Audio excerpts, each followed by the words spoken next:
Monsieur le sous-préfet de l'arrondissement de Dakar Plateau, Monsieur le maire de la commune de la Médina,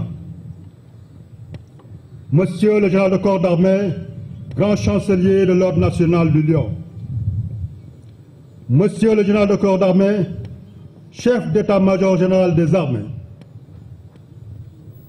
Monsieur le général de division, inspecteur général des forces armées, Monsieur le vice-amiral, chef de l'état-major particulier du président de la République, Madame, Messieurs les officiers généraux, Monsieur l'inspecteur général de police, directeur général de la police nationale, Messieurs les officiers généraux de la 2e section,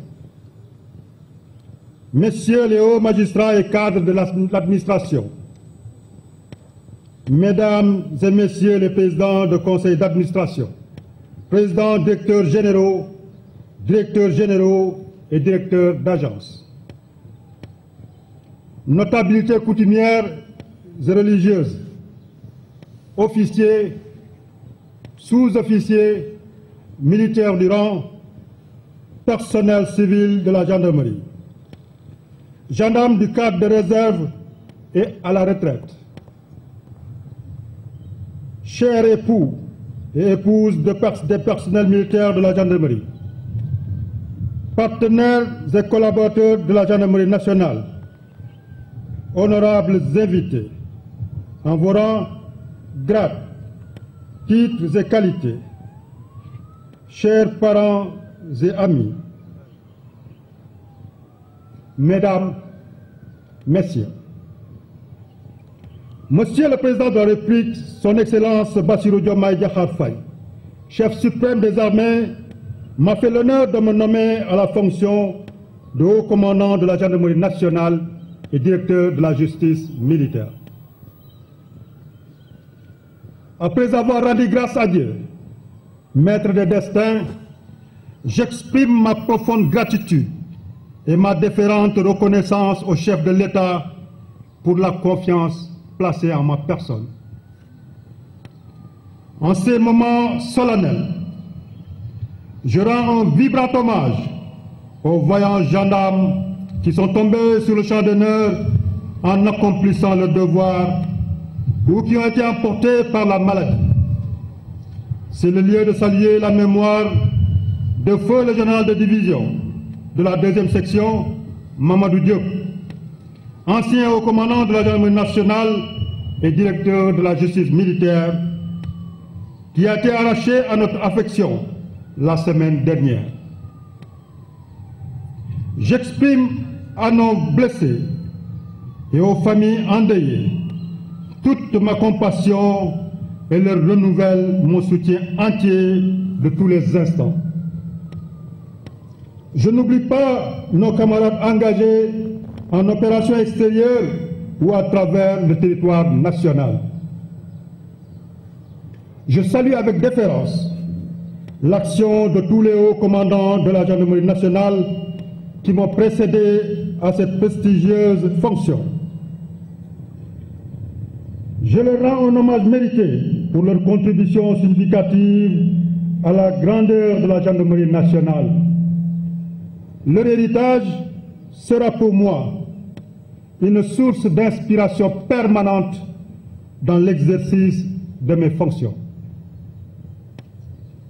Mes pensées vont naturellement à ma famille, notamment à mes défunts parents, à qui je témoigne ma reconnaissance éternelle. Que Dieu les accueille dans son paradis céleste et fasse briller sur eux la lumière sans déclin.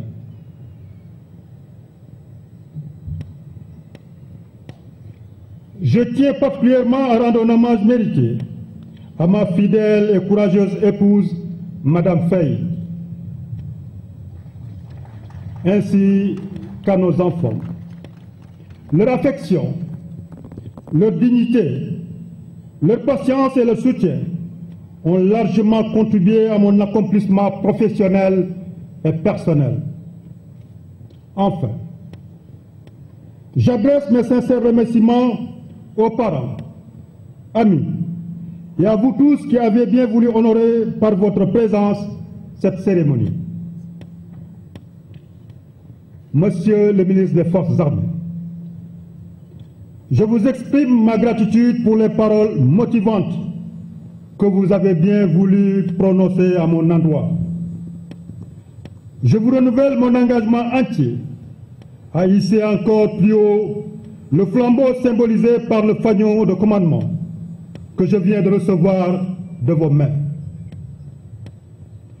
Je ne ménagerai aucun effort pour œuvrer au quotidien à la satisfaction des attentes des autorités et des populations. Je sais que je pourrai compter sur vous, votre patriotisme, votre large ouverture d'esprit et votre riche expérience sont de précieux atouts et une chance dont nous ne manquerons pas de tirer profit.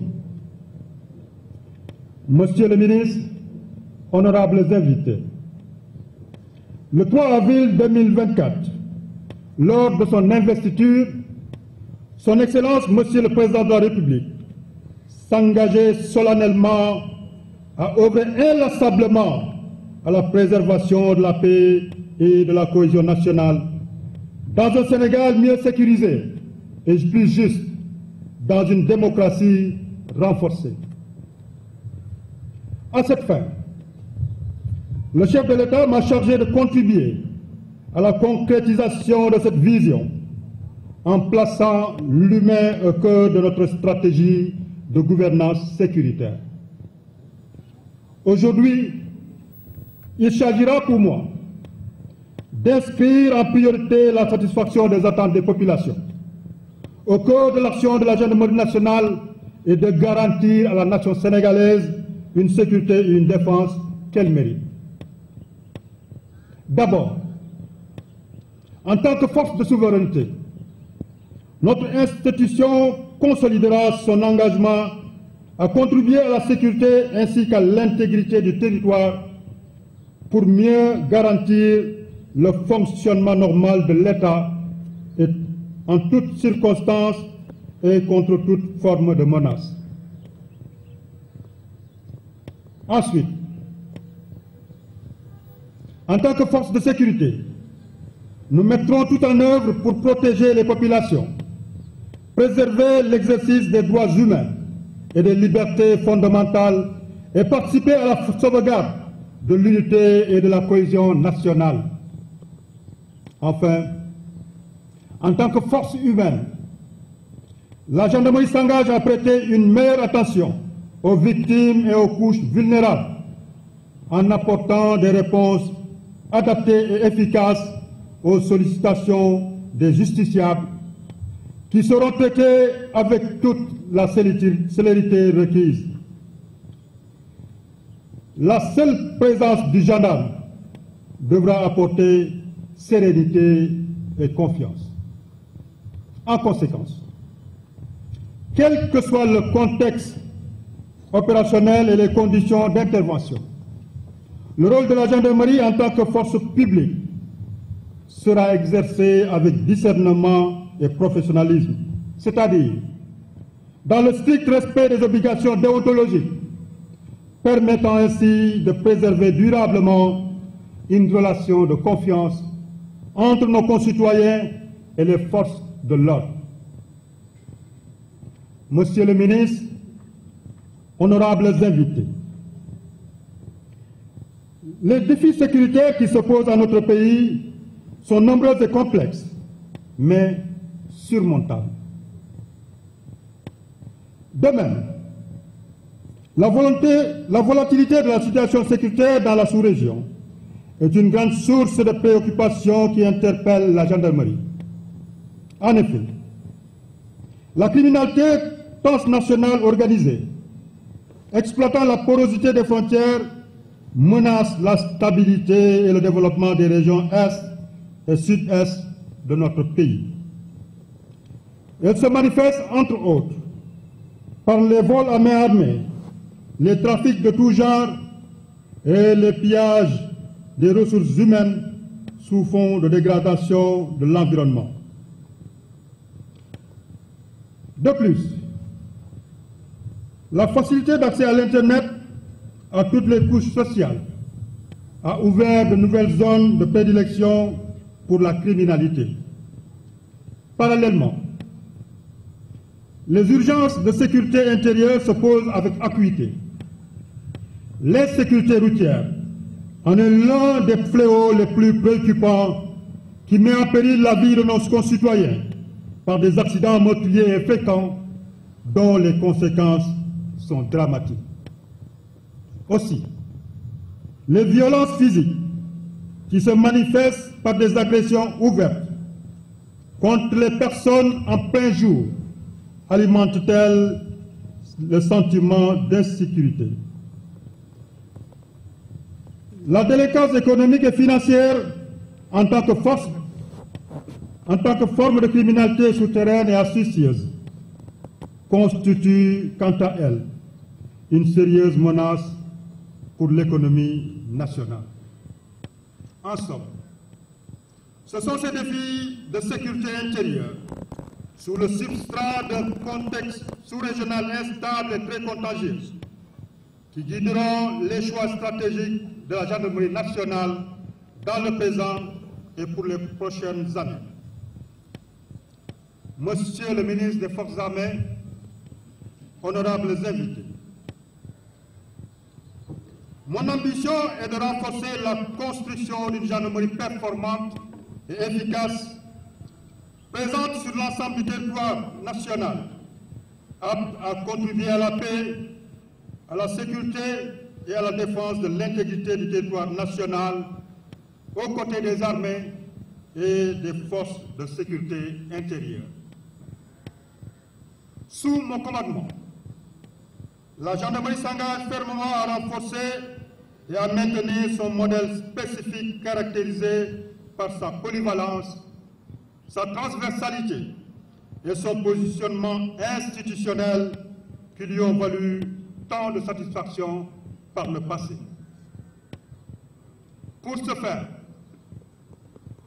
nous continuerons à renforcer notre maillage territorial afin de garantir une présence effective et permanente sur l'ensemble du territoire national avec une disponibilité opérationnelle assurée 24 heures sur 24 et 7 jours sur 7.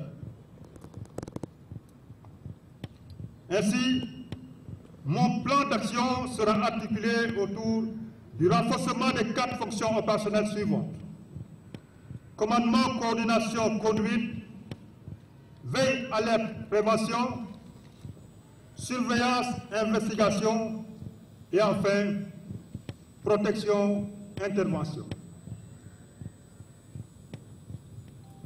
La fonction commandement, coordination, conduite permet à l'état-major du haut commandement de planifier et d'assurer le suivi de la conduite des opérations exécutées quotidiennement par les unités de gendarmerie. Les fonctions veille, alerte, prévention et surveillance et investigation constituent les principaux domaines d'intervention de la surveillance du territoire dans le cadre de la sécurité publique et à ce titre, la recherche de la proximité avec la population sera privilégiée par les unités territoriales dont le dispositif sera réorganisé autour des communautés de brigades et des brigades de proximité. Cette stratégie de sécurité de proximité est complétée par la fonction protection-intervention, qui se traduit par la création de réservoirs de forces constituées d'escadrons mobiles, d'escadrons de surveillance et d'intervention, d'antennes du GIGN et de brigades cynophiles en appui à l'action des brigades territoriales et de recherche. La régionalisation des groupements de gendarmerie mobile sera achevée dans le but de renforcer la présence de la gendarmerie à travers le territoire national, notamment dans les régions de Kédougou, Matam et Kolda. Par ailleurs, conformément à la volonté du chef de l'État de moderniser l'administration et de faciliter les démarches des citoyens auprès des services chargés de l'application de la loi, les nouvelles technologies seront largement mises à contribution. Un accent particulier sera mis sur l'accessibilité, la qualité et l'accueil, la prise en charge des dossiers de plainte dans les unités de gendarmerie. À ce titre, une plateforme d'information et d'orientation sera mise en place au niveau du centre d'appel de la gendarmerie nationale, accessible par le numéro vert 123. En outre, une évolution vers la dématérialisation sera engagée pour réduire les délais de traitement des procédures. Sur un autre registre, la sécurité routière constitue une préoccupation majeure pour les pouvoirs publics et les populations. La gendarmerie va initier dans les prochains jours des mesures fortes dans le cadre de la prévention routière. À travers des unités spécialisées déployées sur le territoire national, les activités opérationnelles régulières seront multipliées avec l'application de la tolérance zéro. La mobilité urbaine dans l'agglomération de Dakar constitue également une équation prégnante. À ce titre, je compte m'investir pleinement dans l'amélioration de la fluidité de la circulation par le renforcement des moyens d'action des unités d'appui à la circulation routière. Il s'agira notamment d'activer les groupes opérationnels de la Légion de gendarmerie de sécurité routière avec le suivi du centre de coordination et d'appui à la mobilité urbaine intégré au sein du centre de renseignement et des opérations de la gendarmerie nationale, le projet. Monsieur le ministre, Mesdames, Messieurs, il n'est point d'action judicieuse qui ne soit basée sur l'analyse prospective et anticipative. C'est pourquoi la gendarmerie a mis en place un centre d'anticipation et de prévention chargé du recueil, de l'analyse et de l'exploitation de l'information destinée à orienter l'action des unités.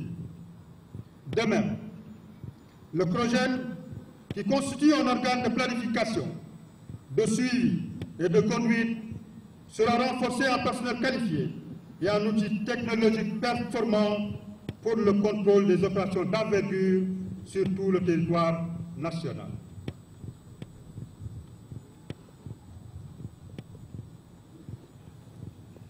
Conformément à sa vocation de compétence sur les milieux terrestres, aériens, maritimes et numériques, le haut commandement a pris des options stratégiques pour garantir les capacités d'intervention multidimensionnelles de la gendarmerie. J'envisage de rendre opérationnelles les unités spécialisées telles que la Légion de gendarmerie de l'air et des opérations aériennes, la Légion de gendarmerie maritime et fluviale et la Légion des transports ferroviaires, dont les rôles seront déterminants dans l'exercice de la police administrative, judiciaire et militaire dans les milieux particuliers. Le groupe de lutte antidrogue de la gendarmerie nationale connaîtra une nouvelle réorganisation et sera renforcé en personnel qualifié et spécialisé avec des antennes déployées auprès des légions de gendarmerie territoriale pour davantage contribuer à combattre le trafic de drogue. La création du pôle de police judiciaire de la gendarmerie nationale va contribuer à mettre en place une expertise technique disposant d'un service d'investigation de pointe, de services d'identification criminelle et de police scientifique et technique performante. Monsieur le ministre, la montée en puissance de la gendarmerie nationale vise particulièrement à réaliser une bonne couverture du territoire national en améliorant le ratio gendarme-population. L'objectif est de disposer dans chaque région, département et arrondissement de plusieurs types d'unités de gendarmerie territoriale et mobile, complémentaires et placées sous un même commandement opérationnel. La finalité est de garantir à chaque citoyen le même droit à la sécurité, quel que soit son lieu de résidence sur le territoire national. C'est pourquoi, tout en poursuivant le relèvement des effectifs, je mettrai un accent particulier sur la qualité des ressources humaines et l'amélioration des infrastructures de cantonnement pour garantir la disponibilité de ces forces appelées à assurer une présence permanente sur le terrain. Monsieur le ministre, en ma qualité de haut commandant de la gendarmerie nationale et directeur de la justice militaire, je veillerai à promouvoir une offre de sécurité moderne et adaptée, portée par une gendarmerie réconciliée avec les populations et toutes les communautés dans un concept armée-nation rénové. À ce titre, la gestion prévisionnelle des ressources humaines, fondée sur les qualifications initiales spécialisées et une politique de promotion du genre volontariste, constitue le premier jalon. La gestion des parcours de carrière des personnels officiers et sous-officiers dès la sortie d'école sera également orientée vers une spécialisation dans les subdivisions d'armes, les formations spécialisées et les services. Des passerelles seront créées pour faciliter le changement d'options dicté par des nécessités de service. La dématérialisation complète de la gestion des personnels permettra un meilleur suivi des parcours de carrière et de la mobilité ainsi que des cadres d'avancement avec les populations.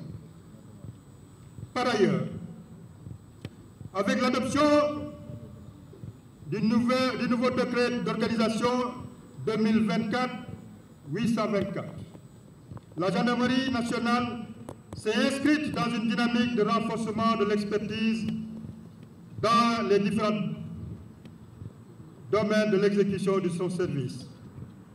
En effet, ce texte apporte de nombreuses innovations organisationnelles qui donnent une véritable identité au grand commandement de service, dont les attributions en matière de gestion, de conception, de direction, de surveillance et de contrôle de l'exécution du service seront désormais renforcées. Au titre du cadre d'emploi, j'engagerai une réflexion doctrinale sur le décret 74-571 portant règlement sur l'emploi de la gendarmerie et son service dans le but de l'adapter à l'évolution des missions et de l'environnement sécuritaire. Monsieur le ministre, quelles sont les grandes orientations que je m'engage à mettre en œuvre pour offrir à nos concitoyens une sécurité humaine efficace? Toutefois, il est bien évident que la réalisation de mon ambition pour la gendarmerie nationale s'appuie sur un personnel professionnel et engagé à qui je voudrais m'adresser à présent. Messieurs les officiers généraux, officiers, sous-officiers et gendarmes auxiliaires, je m'incline devant vos drapeaux et étendards et je vous exprime ma fierté, ma détermination, mais également mon humilité face à l'immense responsabilité qui est désormais la mienne. Je suis profondément honoré de vous commander Et je suis fier de chaque femme et homme qui porte l'uniforme avec honneur et dignité. Je vous exhorte à consolider vos valeurs professionnelles et morales pour préserver notre posture républicaine. La compétence et la probité doivent demeurer nos repères permanents. Je vous commande de faire preuve en toutes circonstances de discipline, de droiture, de désintéressement et d'engagement en amont, de professionnalisme dans l'exécution du service comme dans la vie quotidienne. L'action de la gendarmerie doit être fondée sur la légalité, la déontologie et surtout l'éthique qui est au-dessus de la pyramide des valeurs. En ce qui me concerne, je m'engage solennellement à avoir les mêmes exigences vis-à-vis de ma propre personne. Mon engagement à vos côtés sera quotidien et toujours bienveillant, notamment dans le cadre de l'exercice de vos fonctions. Je ne ménagerai aucun effort pour l'amélioration de votre bien-être et celui de vos familles. Puisse Dieu nous donner la santé et l'énergie nécessaire pour qu'ensemble, nous puissions relever les nombreux défis qui nous interpellent, au grand bénéfice de nos concitoyens et pour le succès de la gendarmerie nationale. Monsieur le ministre, Mesdames, Messieurs, honorables invités, je ne saurais terminer sans réitérer à nos camarades des autres forces de défense et de sécurité mon engagement à œuvrer pour une coopération dynamique et sincère basée sur la complémentarité, la mutualisation et l'interopérabilité pour faire de notre cher Sénégal un pays sûr, stable et prospère. Je me réjouis également de la présence remarquée de nos partenaires nationaux comme internationaux. Leur contribution significative au renforcement de nos capacités est très appréciée. Qu'ils trouvent par ma voix l'expression de la profonde reconnaissance de la gendarmerie nationale. Je leur renouvelle ma confiance et me tiens disponible à poursuivre les partenariats et la collaboration fructueuse qui nous ont permis de réaliser de grands progrès. Enfin,